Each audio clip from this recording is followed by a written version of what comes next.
Hi, my name is Simon Nash and I'm the Borough Councillor for the West Winch Ward of the Borough Council of Kings Lynn and West Norfolk.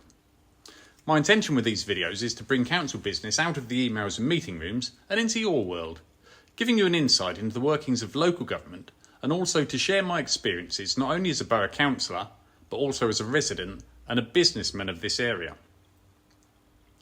The experiences that led me to stand as a Borough Councillor started 8 years ago with what under normal circumstances I would have considered to have been a fairly harmless legal disagreement.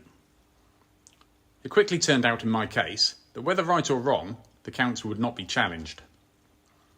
Even when presented with supporting evidence for my case, officers merely ignored that evidence and stuck rigidly to their position. Unfortunately, once I started to examine the procedures of the council, I discovered more and more errors. The situation quickly turned nasty, with damage being caused to my business, malicious threats of police and civil action against me, a block on my emails to all council email addresses which included contact even with my elected representatives. In an email sent to my partner, it was disclosed by a cabinet member that there existed a policy at the council to not correspond with me. This form of arbitrary retribution against me as a resident and as a council contractor was, and remains, completely unacceptable in what we consider to be a liberal democracy. Barely anyone at the council was in the slightest bit interested in the behaviour of their officer and councillor colleagues. Those that were fobbed off with promises of the situation being looked into and with stories fabricated to the benefit of the council. Policies created to provide oversight were ignored.